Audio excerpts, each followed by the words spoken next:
Let's see. Ah, technology. Welcome everyone to the Climate Friendly and Equitable Communities Building a Just Transportation Future session. As the session goes on, you can type your questions in the chat or use the raise hand tool. Both are found at the bottom of your screen. And if you're posting on social media about the summit, which we really encourage you to do so, you can use the hashtag OATS22 so we can find all of the posts about it easily. And don't forget to visit our website at thestreettrust.org to learn more about our other programs and activities. And without further delay, I'll pass it over to Bill to start us off. Thank you, Cassie. Good morning, everybody. Thank you all for joining us today. My name is Bill Holmstrom. I work at the Oregon Department of Land Conservation and Development, or DLCD, and I'm the agency's Land Use and Transportation Planning Coordinator. And I'm going to talk a little bit today about our climate-friendly and equitable communities rulemaking that we have in process as we speak. It's been going on since September of, formally since September of 2020, and we are getting close to adoption of our rules here in next month. So I have to just go quickly through it, and then I'll have a chance for Lisa and Rob to give some different perspectives on the issue as well. So real quick, I think folks, especially if you're not really plugged into the Oregon land use planning scene, don't know what DLCD, what my agency does. We are a state agency. We are Oregon's land use planning agency, and we carry out Oregon's land use planning program in coordination and partnership with local governments, cities and counties, and metro around the state. The planning program has been around almost 50 years now. It was conceived in the 1970s, and is really, I think people most know it for our strong farm and forest protections, the urban growth boundaries, those elements of our program. But a piece of that is also how do we develop our communities within those urban growth boundaries and making sure that we're doing that smartly. So that's a lot of what we're talking about today. So a lot of this comes, why we're doing this now, and some of this work comes out of Governor Brown's Executive Order 20-04, which was in March of 2020, which, if you might remember, was also kind of an interesting time for other reasons. So we've been doing this entire process remotely during the pandemic. It's been interesting, but we've been making it work. But the governor's executive order gives our agency and a number of other state agencies very clear direction to address climate inequity. It says literally, exercise any and all authority and discretion to meet Oregon's climate pollution reduction goals, and that we need to prioritize equity, underserved populations, and specifically historically marginalized communities. So when she says use any authority and discretion, our rulemaking is our commission using its existing authority under the law to write new rules for how local governments do coordinated land use and transportation planning. So there's no new, the legislature didn't do anything, in particular to make this happen.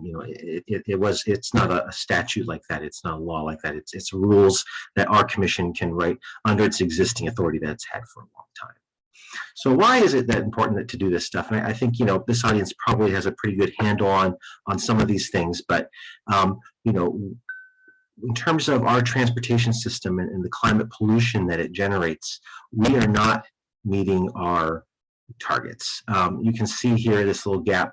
That dark green line is the adopted Oregon's statewide transportation strategy, which is adopted by the Oregon Transportation Commission, which was adopted back in 2018, saying this is where we need to go in order to meet transportation sector goals. It's not all the other pieces of the climate puzzle that we need to do, but at least the transportation sector, this is what we need to do. And in 2018, they also said where we think we're going based on existing plans, existing investments, and that's that light green line. You can see there's a gap there that we need to close. And so that's something that we are working on doing, at least a part of it. The other piece of this is around equity and the fact that we know, Oregon has a shameful legacy of racism and discrimination, and this is an example of how land use and how we use land and who we welcome into our communities has a real effect on people for generations. And this is around redlining, and I'm not going to go too much into detail of this. I think folks probably have a good understanding, but we know that there's a legacy of discrimination, of racism, of sexism, of lots of different forms of discrimination against people with disabilities that we know we need to address as we make decisions moving forward with our land use and transportation systems. So our rulemaking is focused on Oregon's 8 metropolitan areas. So we have existing rules that are on the books that apply across the state, whether they're rural areas, small towns, not in these metropolitan areas. But our rulemaking that we're undertaking right now is really focused on these 8 metropolitan areas, which are the largest urban concentrations within the state. We have, like I said, existing rules for coordinated land use and transportation planning. I was just going to look this up today. It was on my calendar that today was TPR day, and TPR means the transportation planning rules. So I think 31 years ago today is when the Commission first adopted transportation planning rules, which guide local governments in how they do coordinated land use and transportation planning within their comprehensive plans.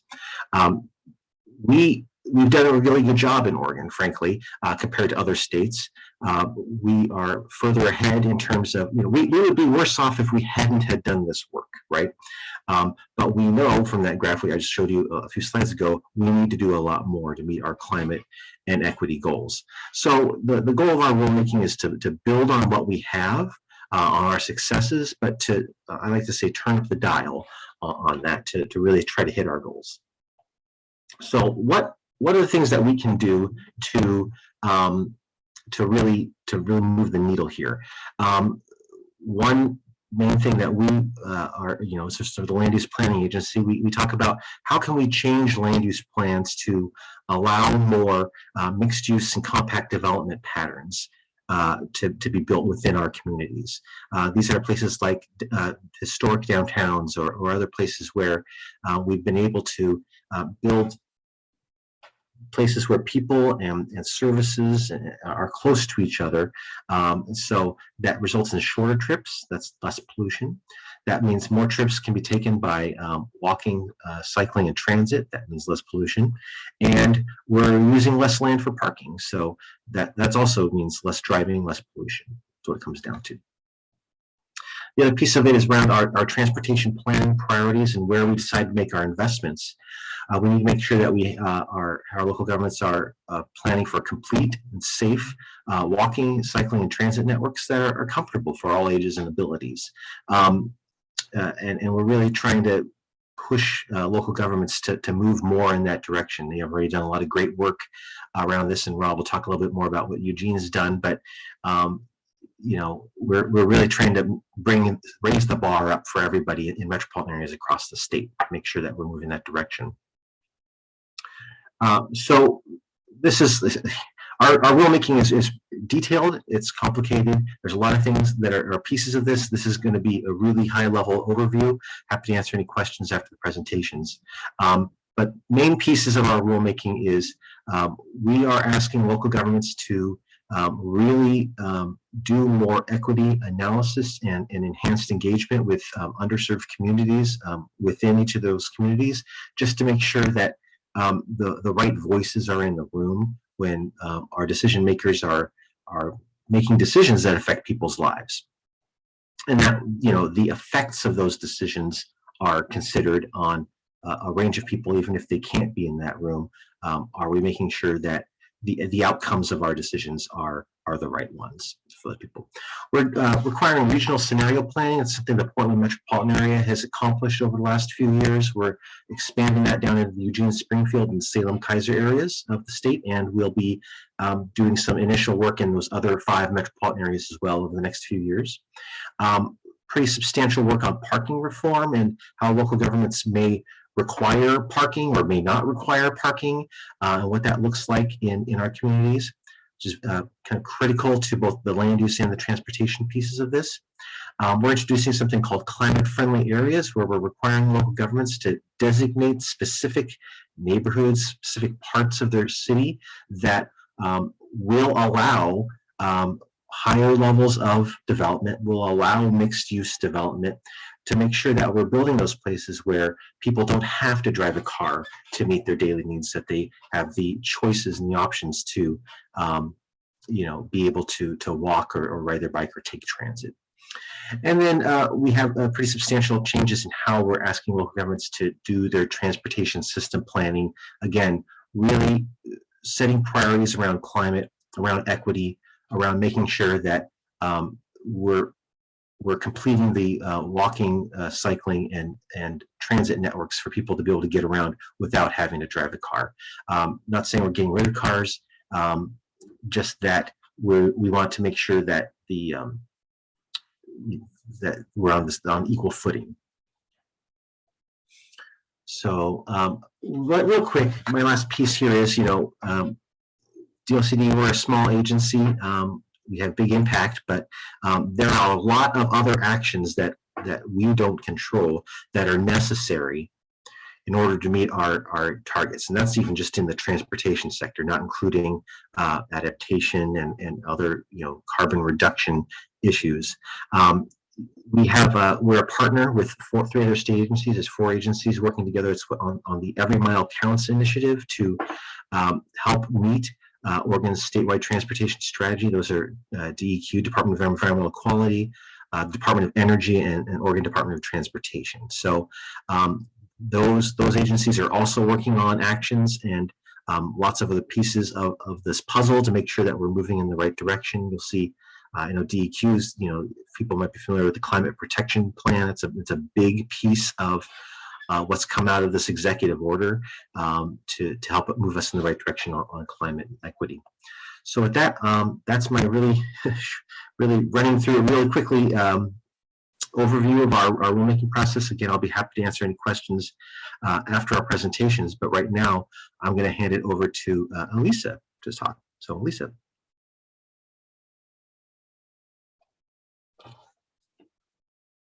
Thanks, Bill. Let me share my screen. Can everyone see that? Okay. Hi, everyone. My name is Elisa Chang. I use she, her pronouns. I'm with Bend Bikes, which is an all-volunteer grassroots nonprofit advocacy organization in Bend, Oregon, which is in Central Oregon, in case anyone did not know.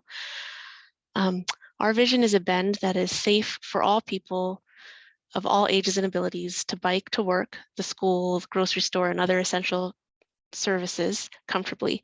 Hopefully, this will reduce environmental impact of driving, create a healthier and more connected community, and build more equitable neighborhoods.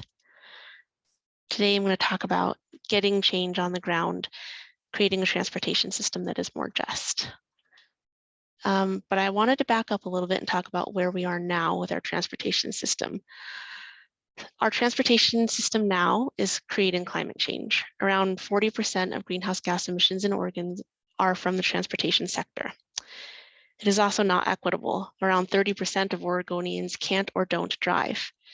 And additionally, it's not safe. Around 500 people in Oregon die in traffic crashes every year. Our transportation system does not serve all people, and it needs to be fixed. According, which Bill mentioned, the Oregon statewide transportation strategy, we need to shift 40% of single occupancy vehicle trips under 20 miles to other modes of transportation in order to just begin to meet our climate goals by 2050. And even meeting that 40% shift target will not get us to the state greenhouse gas reduction goals we have, and we are not even on track to meet that goal. But you can't ask people to walk and bike and roll more when it's not safe to do so. It's not an individual decision when the ability to make that decision is not a fair one. An individual choice is not going to fix our situation. Looking at this slide, we can see ODOT's key performance measures on mobility. This graph shows the percent of urban state highway miles with walkways or bikeways in fair or better condition. And we can see that the goal of what needs to be built is going up, yet what is actually built is not.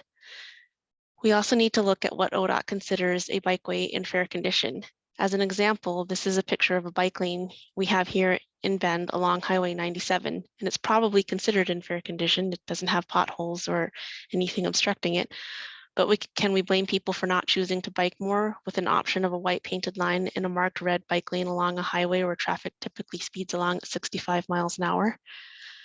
Cities need to create the opportunities for people to make more climate-friendly choices. The emphasis on building for car throughput and fixing congestion by building more roads and lanes needs to stop. Congestion can be reduced by getting people out of their cars. So how can we create safe infrastructure to get more people walking and biking? And how are we going to get the necessary shift of 40% of single occupancy trips to other modes of transportation? Lots of cities have good intentions with active transportation plans. Portland passed the East Portland in Motion plan in 2012, which identified 109 projects to build in East Portland for expanding vital active transportation systems. Their plan was to finish these projects in 5 years. Now, 10 years on, they are less than halfway done with that plan. Furthermore, earlier than that, the bike plan was passed in 2010 with a goal of getting 25% of all trips made by bicycle by 2030. In 2019, just 26% of that plan was complete. When looking at reasons why these projects have not been prioritized, the list of excuses range from lack of budget, lack of staff, lack of political and public support, but all of these excuses just lead to not enough progress. Closer to home, here in Bend, we have adopted a new TSP in 2020, and after 2 years, we still do not have a single protected bike lane built. In 2010, a raised bikeway was built on Reed Market, which most people complained about. People that were biking did not like riding in it, and cars did not like driving in it. And that backlash scared the city so much that no new bike infrastructure was built for over 10 years. However, I should point out that we are getting our first protected bike lane and protected intersection, and it is currently under construction. So yay, here's a picture of that plan.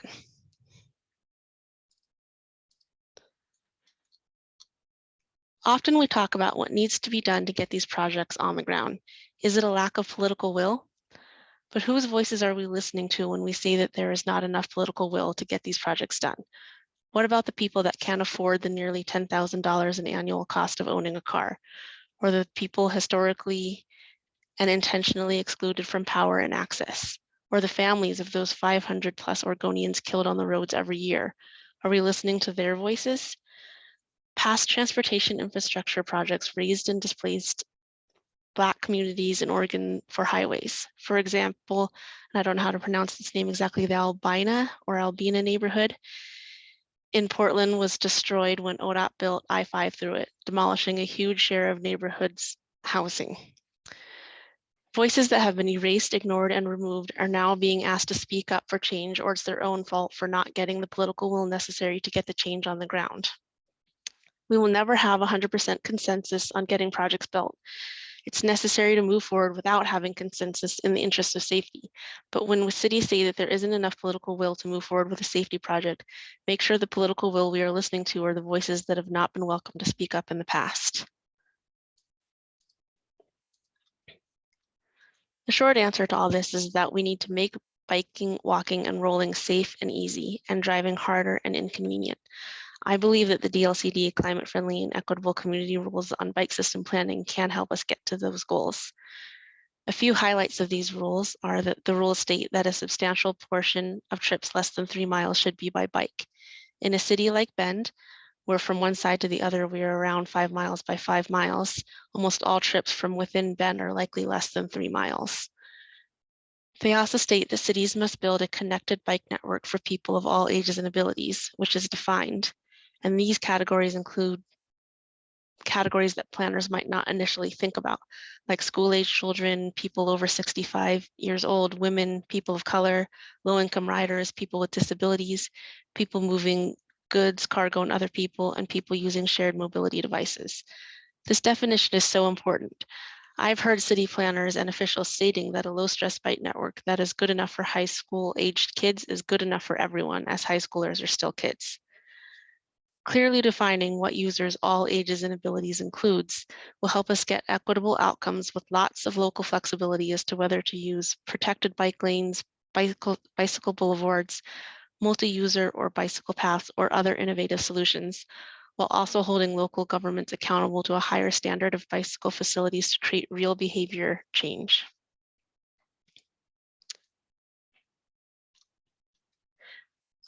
Also, the DLCD is going to reference the NATCO Urban Bikeway Design Guideline, which I talk about now. So we need clarity on which facilities to build on which roads, or we will end up with a piecemeal system that is not safe for everyone. The climate-friendly and equitable community rules are going to introduce NATCO guidelines as a standard for what to build. We'll have clear guidance, like any street on a connected bike network with a speed limit of 25 or more will require a protected bike lane. This gives advocates a clear standard to hold cities to. Two of the biggest causes of stress are vehicle speed and volume. Even small increases in either factor can quickly increase stress and increase the risk of injury. Slower or less confident bicyclists often experience near misses also. And they also experience them much more frequently per trip than faster riders. This can discourage people from riding who would otherwise do so. As an example, I hear many people talk about getting right hooked at an intersection or being nervous to cross 3rd Street here in Bend, and that is why they choose not to bike. This is one reason why relying on crash data alone might not be enough to make informed decisions about dangerous areas.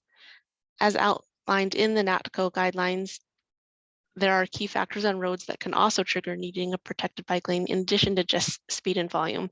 And these can include a lot of curbside activity or buses or car congestion or turning conflicts. Having these rules reference this clear and precise guidance leave no room for doubt on how to keep people safe while biking. Are these rules too limiting? In my opinion, no. For me, the most important factor is having a connected bike network that gets people to all key destinations, which are also outlined in these rules. These key destinations include places like work, school, parks, and shopping. We don't need to build a two-way protected bikeway on every street, but we do need a connected bike network that allows people to get to their destinations safely. Our transportation system has built roads for cars and not people for years, and it's time we focused on people and safety. I live in Bend, so let's look at what we're dealing with here. This is a bike map that Bend Bikes put together, which indexes the streets in Bend and categorizes them. Solid blue and green lines are routes that are safe for all riders. Let's examine how a 12-year-old on a bike might get from Drake Park to Juniper Park, but only on the blue and green lines. And can everyone see this map clearly? I can zoom in on it if you cannot. Well, so the answer to that question is you can't get from Drake Park to Juniper Park only on an all ages ability network. There is a huge problem with east-west connectivity in a safe way across Bend. So advocates like us need the guidance of these rules, like the climate-friendly and equitable community rules, to point to when speaking up at city open houses for transportation projects. We are not all urban planning experts, but we do recognize when we feel unsafe while biking or walking, and having something to point to, standards that are defined, can help us be effective. These rules can help us get to our goals, but only if they are prioritized and pushed forward. The DLCD put in a lot of time writing these rules and standards, and now cities need to implement them, and advocacy groups like mine can use them to hold cities accountable. I encourage us all to use these rules to build safe bike infrastructure for everyone. If you have any questions, this is my email address at Ben Bikes. And with that, I'm going to hand it over to Rob. Hi there. Can you all hear me? Great. All right, hang on one second while I try to share my screen. Let's see.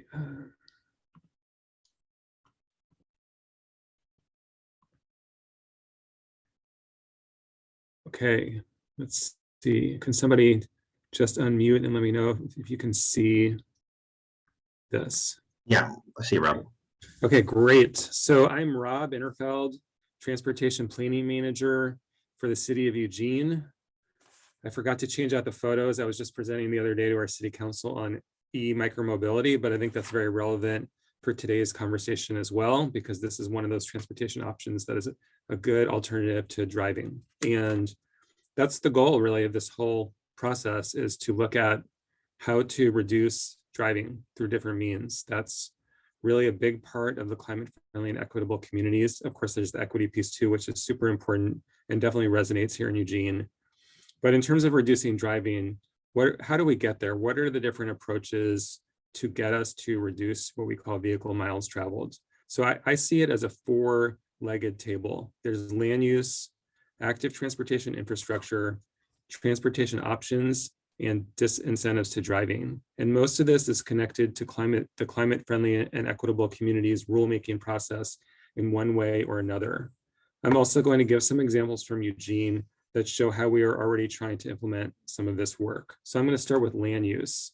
This is the what we call the Fifth Street Market area. It's the north side of our downtown. And you can see an area under construction on the right and on the left. Those are previously just parking lots, and for the most part, and they're now covered by housing. And so in our downtown, we have what you see as a mixed use development here. The building on the right is a multifamily development that I believe received a tax credit from the city of Eugene as an incentive.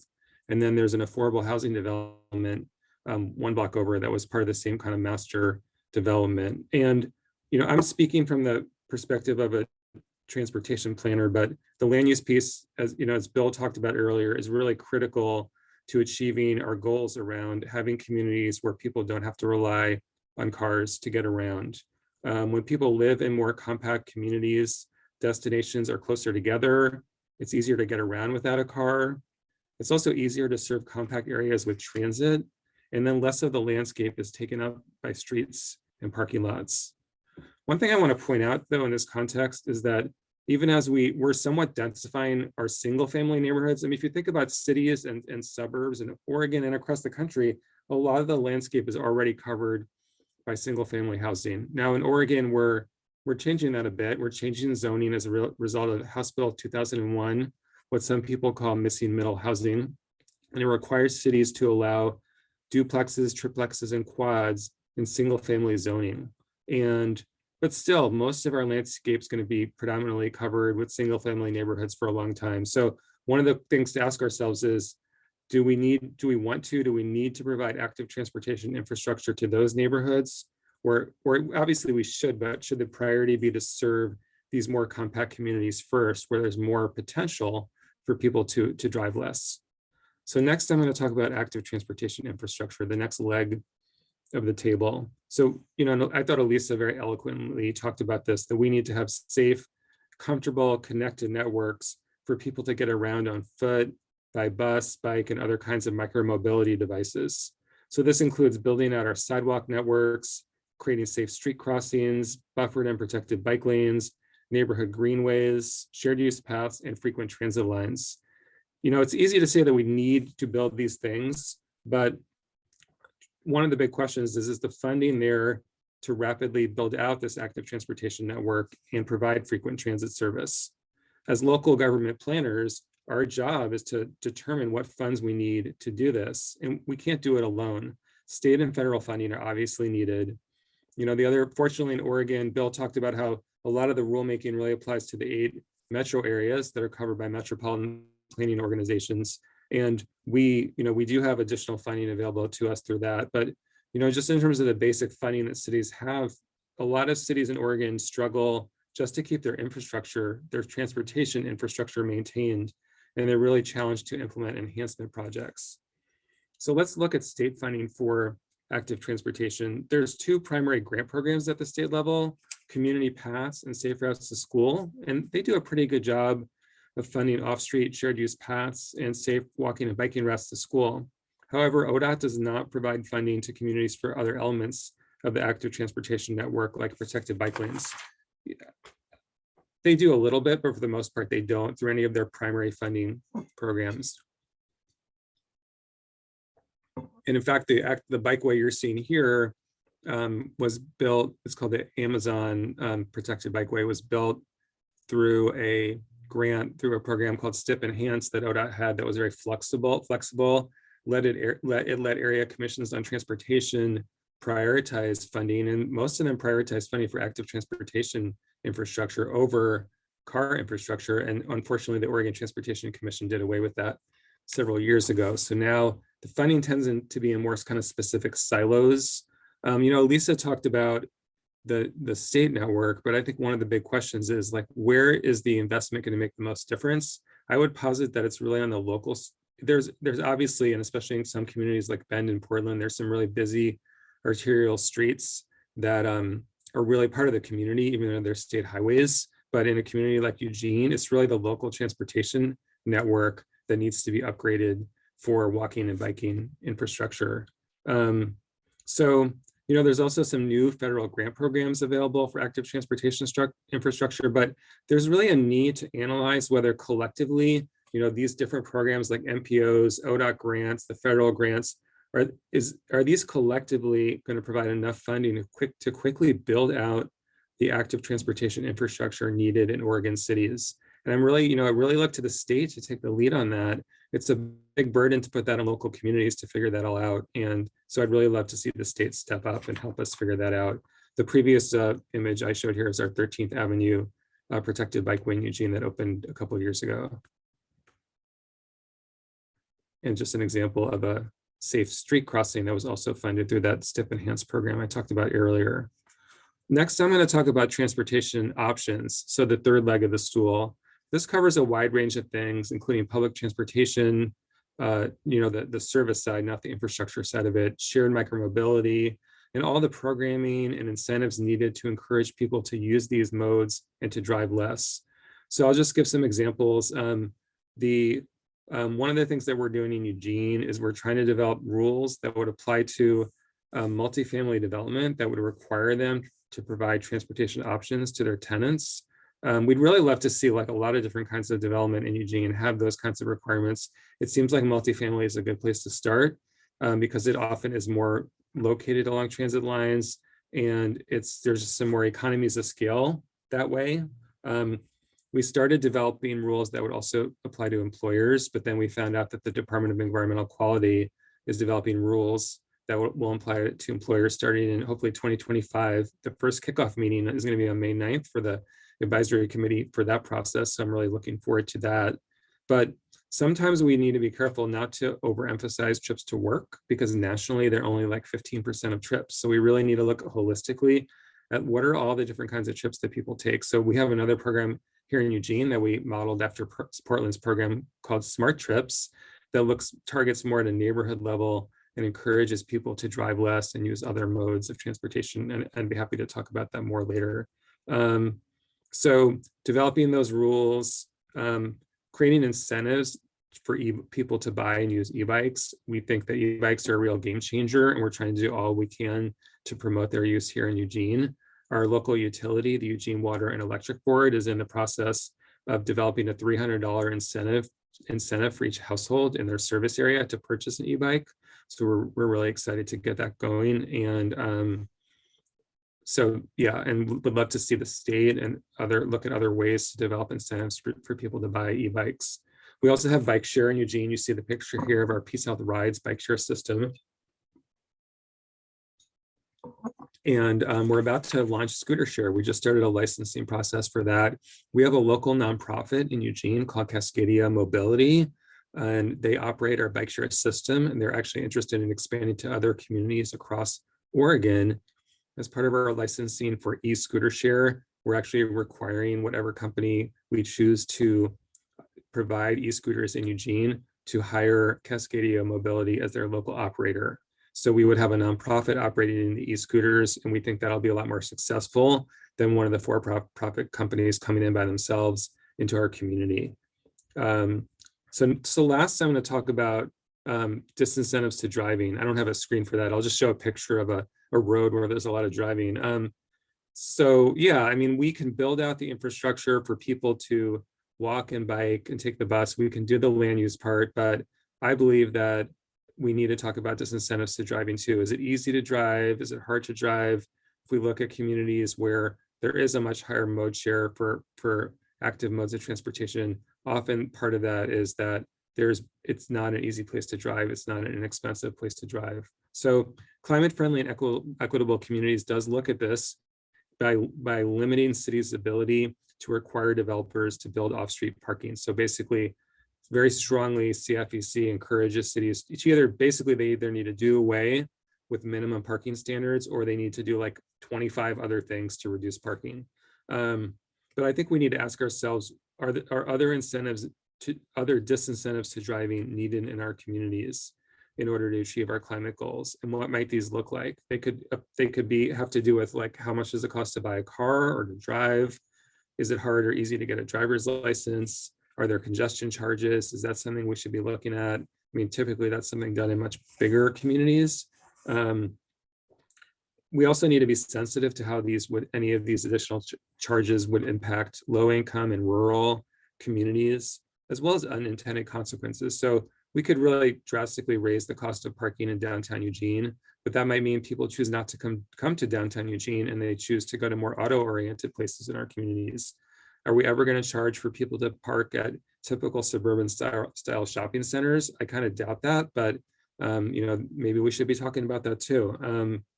One way that we've made it, I would say, more challenging to drive is by building out our protected bike lane network. We have, and just bike lanes in general, we often will remove on-street parking. In some cases, we've removed travel lanes for cars in order to create space for bikes. We haven't explicitly said this is to disincentivize driving, but we have, our policies support reallocating space in the street for people to walk and bike and take the bus. So we've also reallocated lanes for bus rapid transit in Eugene, that's called MX. Lastly, I'm just going to show a case study in Eugene of where we're getting a lot of growth is on Broadway, east of our downtown, between our downtown and the University of Oregon. We have three really large apartment buildings under construction, which seem to be geared to students at the U of O. So this is what the street looks like. This is East Broadway, and you can see just past that no right turn sign there is this big building is going up on this very pedestrian unfriendly street. You can see how close it is to the street. There's a very narrow sidewalk. And then further west, back here, there's another building that's under construction too, right there. And you can see it being built. So this road has 3 lanes, vehicle lanes going eastbound, and then a very narrow curbside sidewalk. We're looking at taking that lane to the right out, which is actually, it's funny because it's actually not there right now because we've closed it for the construction project. So we're looking at removing that lane, building out a wider sidewalk with a tree planting strip so the sidewalk is separated from traffic. There's a cost to that though. And so, one of my discussion questions for this group is, should we, how should we decide on prioritizing investments in places like I just showed, where we have that compact development, where we have that density in those mixed use areas, or should we, CFEC and just good planning practice in general is to look at equity more too, is where are lower income folks, where are disadvantaged and BIPOC communities concentrated in our cities, and put more of our transportation infrastructure in those places. But those might not be the same places where the compact mixed use development is happening. So it's just, I just see it as a balancing act. You can only spend $1 once. And we need to figure out, how do we prioritize these limited active transportation infrastructure investment funds that we have? I'm just going to put out a couple of other discussion questions before I stop talking. So, again, should there be disincentives to driving? How to balance investing in those compact mixed use areas versus lower income disadvantaged communities? Also, just how do we engage our leaders, especially in the state legislature and the governor's office, on funding for active transportation? I think a lot of people in this group today are aware of just how much funding is the legislature has earmarked for big highway projects. I wouldn't necessarily fault the Oregon Transportation Commission as much. It's really the legislature that said these big highway projects in the Portland region are priorities. And if you look back at, I've been in Oregon since 2005. We've had 2 big transportation bills, and the great majority of the funds in those bills has gone to highway projects. And then lastly, what other incentives can we create for e-bikes for people to purchase them? So I'll stop there, and I think Ame may be moderating the discussion. I'm not quite sure.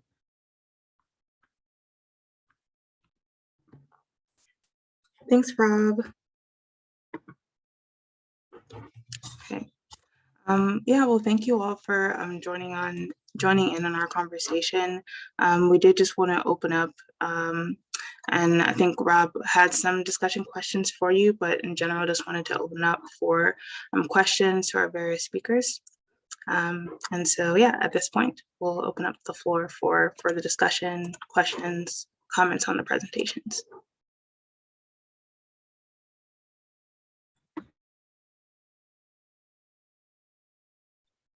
So, I mean, there are a few questions, I think, in the chat to start with. I don't know if you want to start there.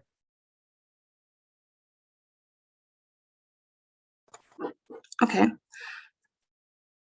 So the first question, it looks like we have from Oscar Rincon. I'm sorry if I pronounce your last name wrong, Rincones. And their question is there data showing the effects of how multi-unit housing units might decrease accessibility to safer streets and affordable housing for the BIPOC and disabled community, and the cost of the tax incentives to the community when they only provide very few undermarket units to lower income folks, but also get provided with better accessibility to public transit? Was that directed to someone in particular?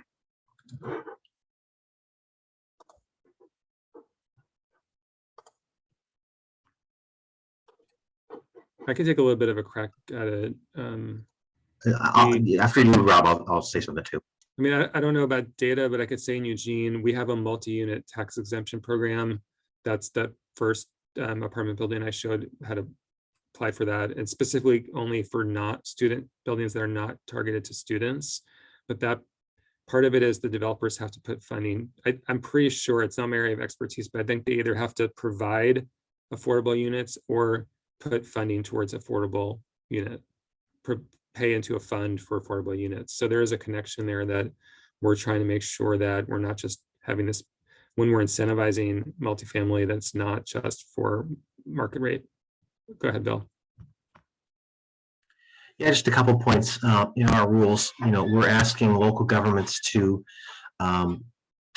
study areas that could become what we're calling climate-friendly areas, where higher levels of density and mixed-use development would be permitted. As part of that process for studying those areas, we're asking local governments to look at displacement, making sure that we're avoiding displacement. We have the agency, through its housing work, I'm more of a transportation person, I'm not expert on this, but through its housing work, has put together a toolkit to for local governments to help prevent displacement. So we're asking local governments to take a look at that, take actions to avoid displacement in areas where we're asking local governments to allow more higher levels of development, just to make sure that it's still accessible to a wide range of people that reflect Oregon's population. The other piece of that, there's a lot of pieces that we can't do in our rules just because we don't have the authority. We can't say there has to be a certain number of accessible units or a certain number of affordable units, for example. But we're talking with the agencies that do that. We're talking with the Oregon Housing and Community Services.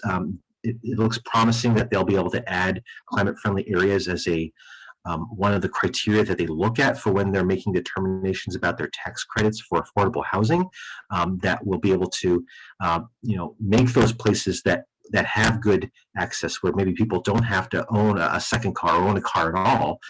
There's a help affordable, right? That helps affordability.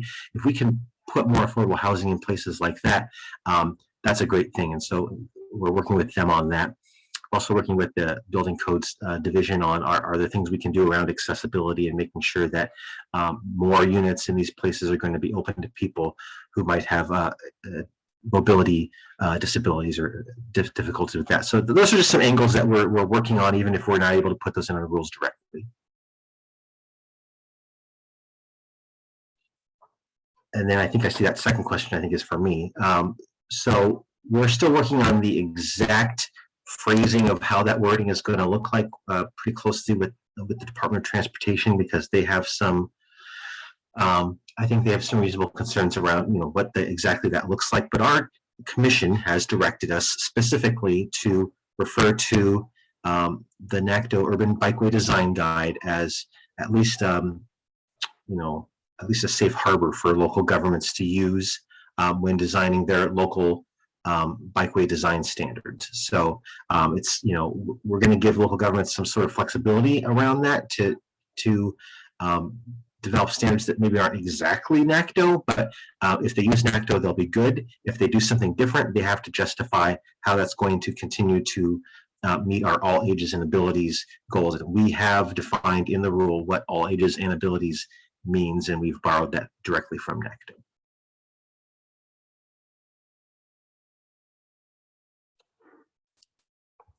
Well, yeah, thank you, Rob and Bill, for answering those two questions. I hope your questions, Oscar and Mike, were addressed properly.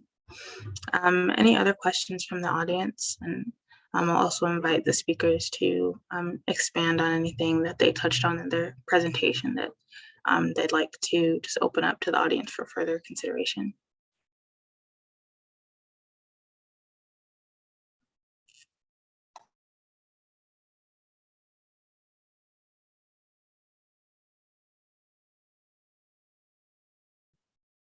Can I just say I'd be interested in comments too? Does anyone think this is the right approach? What should we be doing more of, less of, emphasis, what should we be prioritizing? Any, yeah, just interested in hearing people's thoughts.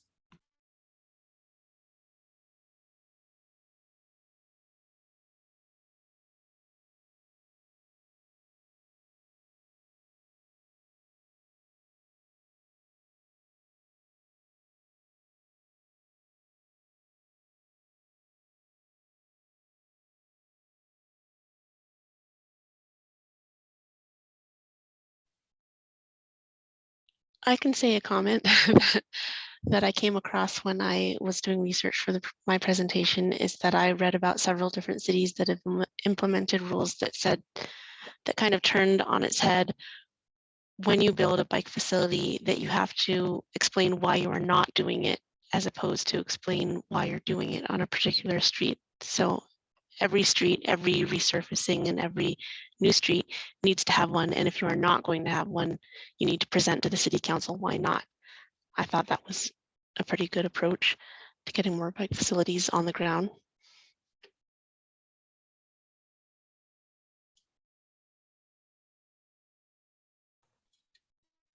Now it looks like we have an additional comment in the chat from Rob Hemphill. They're curious about cities taking a more radical view of streets in the CFC areas, closing streets from cars, etc. Yeah, Rob, feel free to come off mute and expand more on that if you'd like. Yeah, I can try to talk real quick about what the rule says, and then maybe Rob Interfeld might, he might speak from the local government perspective. And Eugene, of course, they have a history of closing streets off from cars, and he might be able to talk a little bit about that. But there's nothing in the rules that prevents this. We want to make sure there's a connected, network of particularly pedestrian facilities in these places. That there are, people can, there's adequate transit, that bikes can get through, all that sort of things. But we don't say you have to keep all the streets open in climate-friendly areas. We have a provision in the rules that requires larger local governments to allow car-free development. That's left pretty open to them. It could be a greenfield area, it could be redevelopment, something like that. So we are requiring that. As part of that, they do have to take into account emergency access and freight deliveries. But I think there's a lot of different ways to handle that. On incremental ways over time, and in space that aren't so there's a spectrum, right? It's not one or the other. So it's interesting. I'd like to hear what Rob has to say too. Yeah, I don't know. I think it's a tough one. I'm all for that. I think it's really site specific, and we try to have a gridded street system like in our, our downtown and some of our closer in neighborhoods. So when you close a street, it can mean people are driving further. We have a lot of one-way streets in our downtown. Over time, we've been converting some to two-way, not all of them. And obviously, like a one-way network too could lead to people driving further to get where they're going. So I would say we've taken an approach of more just like reallocating space within the street, but not entirely closing the streets to cars. And we did have I guess what people saw as a failed mall, pedestrian mall in our downtown, that before I moved here in 2005, that had already been reopened to vehicle traffic. And now it's a really beautiful traffic calm street, Broadway, in our downtown, west of the very auto oriented section of Broadway I showed earlier. So I think pedestrian malls in some places, they work really well. I think part of the problem here was just the types of buildings we had on it, that they didn't work well for the retail, and it was very situational. So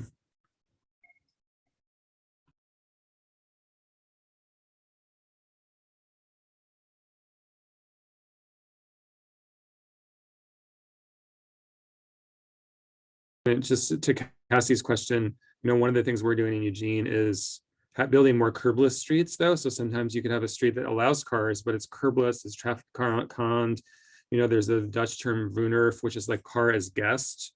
And that's another approach is to take. So we're definitely looking for opportunities. And we've created some new street design standards in Eugene. And one of the new types of street we have in that is a curbless street. And I think that's much better for all abilities.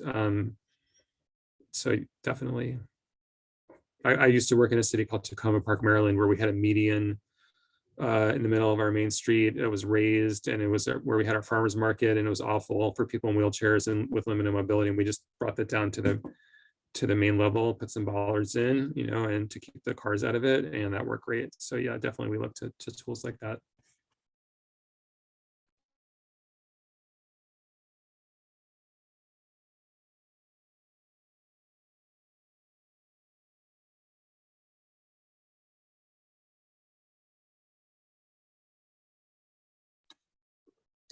Yeah, any other comments from the attendees or our presenters?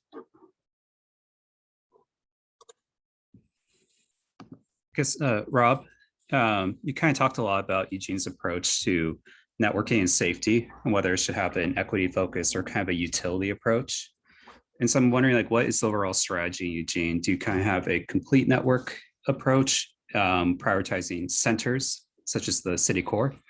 And if there might be room for these equity focused centers to be part of that strategy, or is it kind of more piecemeal? Or I don't know, I'll just let you expand upon it. Sounds like you have a lot of thoughts and experience here. I would say it's somewhat ad hoc. We definitely take what I would call an opportunistic approach. So we, like that street, like Broadway that I showed earlier, we're going to be repaving that soon, and it's way less expensive to redesign a street when you're tearing it up anyway. And so we even will, as in terms of how we fund things, we would put the equivalent amount towards like building out that sidewalk that we would have spent paving the street. Like we can use paving funds to kind of repave the sidewalk where we're widening it. And then we have to bring other funding for those enhancements. We have a transportation system plan. We're trying to build out the network. We're going to be updating it, in the next few years in accordance with these new rules. And we definitely are trying to take a more all ages and abilities approach with facilities like protected bikeways, neighborhood greenways, shared use paths.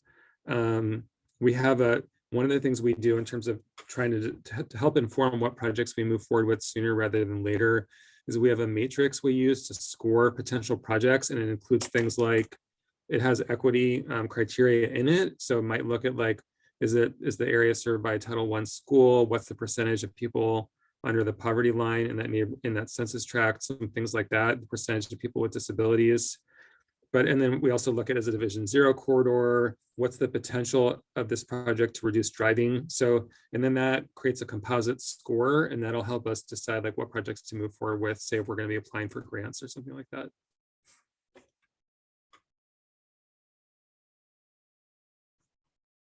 Hopefully that answers your question.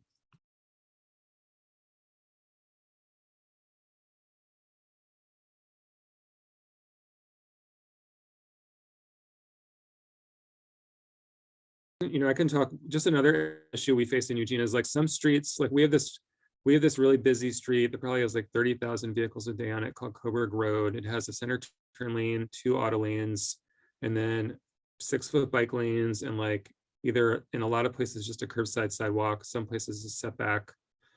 we'd love to get protected bike lanes on it. We'd love to get setback sidewalks on it, but there's a lot of houses built on it, not that far from the street. And so we're not, and we'd love to get dedicated bus lanes too, but it's just not really going to happen. There's not the political will or the money to really widen out a street like that and take out homes. And then that street has so much traffic that it's not viable for us to reallocate the travel lanes. There's other streets with lower volumes, like 20,000, where we might, like River Road is another arterial where we are looking at reallocating the outer lanes to be for buses or turning vehicles. And then general purpose motor vehicles would be on just the inside lanes. But so in Coburg Road, we're looking at how do we create parallel routes for bikes. We're on one side, we're going to have a neighborhood greenway network that we're building out. On the other side, we're building out a protected bike lane network. So we recognize like we can't achieve our vision for a street system on every street. And so we're prioritizing where to do that. And it's not ideal, but it's the best that we can do given the situation that we're in.